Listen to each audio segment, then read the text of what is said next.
Welcome to this explainer.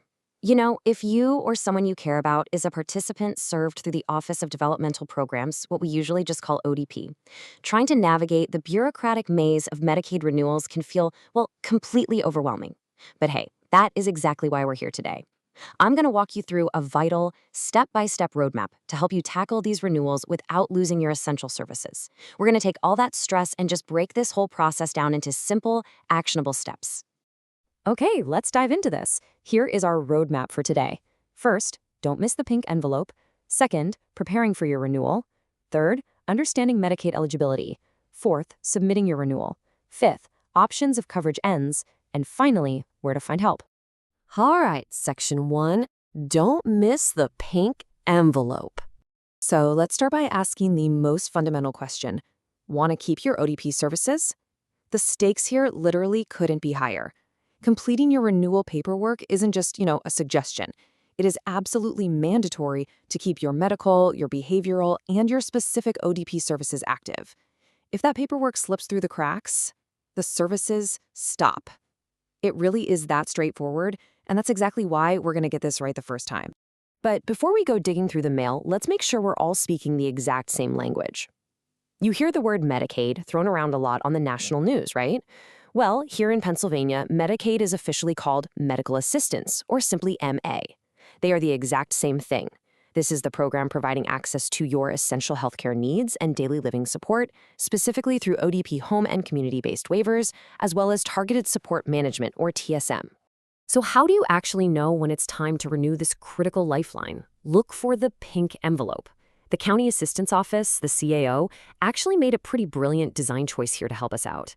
They know we all get a ton of junk mail, so to make it incredibly easy to spot your benefit renewal packet, they sent it in a large, brightly colored pink envelope.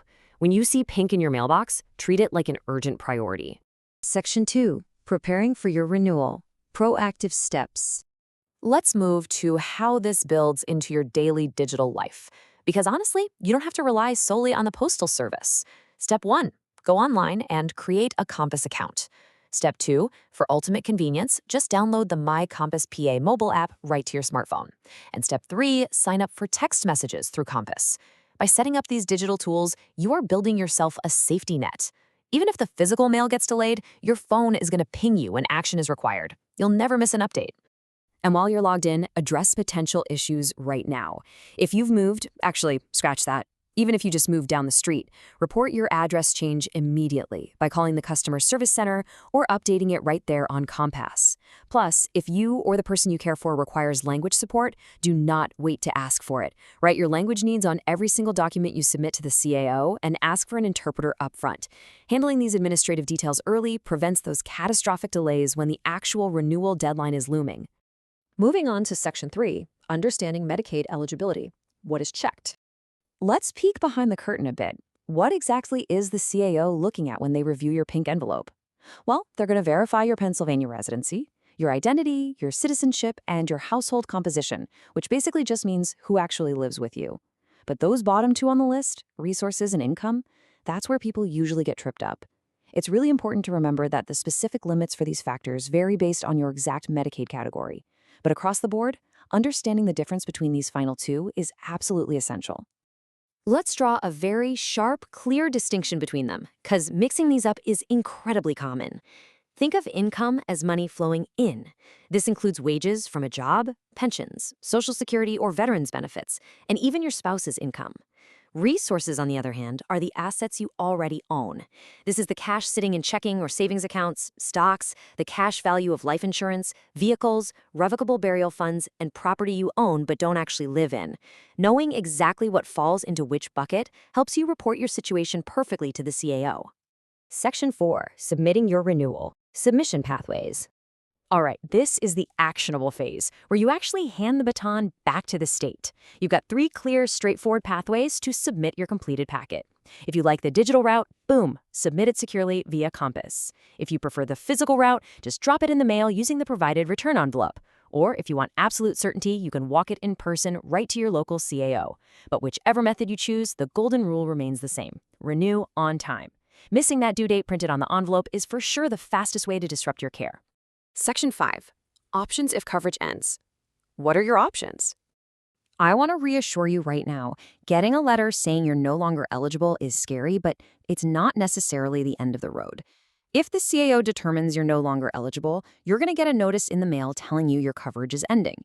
And look, we have to acknowledge the scary reality here. Losing eligibility means your ODP services stop. That support system halts. That's a heavy burden. But rather than panicking, we're going to tackle this problem head on because you have a powerful set of rights and tools at your disposal to fight back or find alternative coverage. First, look at this urgent timeline. If you believe the denial is incorrect, maybe they miscalculated your resources or completely missed a document, you have the right to request a fair hearing or an appeal from the Department of Human Services. The instructions for this will be right there on your denial letter. And here is the most important takeaway of this entire explainer. You must ask for a fair hearing right away. If you appeal within the specific timeframe noted on your letter, you can actually keep your benefits open and active while the whole appeal process is playing out. So the crucial point is, even if the denial was technically correct based on standard limits, you still have alternative safety nets. If you were denied because your income is too high, you need to explore MAW. That's Medical Assistance for Workers with Disabilities, or MAW Workers with Job Success. On the flip side, if you were denied because you have too much saved up in resources, you should immediately look into the PA Able Savings Program. It's a total game changer that allows individuals with disabilities to save money without jeopardizing their benefits. See, there are pathways forward. And sometimes a denial has absolutely nothing to do with your income or resources. Sometimes it's literally just a bureaucratic hiccup. If your medical assistance was denied simply because you needed to submit more documentation, there's a quick fix. Just submit all the missing paperwork to your CAO right away. Once they receive those missing files, it automatically triggers the CAO to re-review your renewal. Finally, Section 6, Where to Find Help. You are not alone. Navigating this system can feel super isolating, but you have a massive community of support backing you up. Across Pennsylvania, there are dedicated disability rights organizations and legal aid groups whose entire purpose is to provide you with support and guidance through this exact process. If you hit a roadblock, reach out to ASSERT and grab their Self-Advocate's Guide to Medicaid. Contact Disability Rights Pennsylvania. Look into the Pennsylvania Health Access Network, or get in touch with the Pennsylvania Health Law Project. These organizations have the expertise to help you untangle the whole shebang.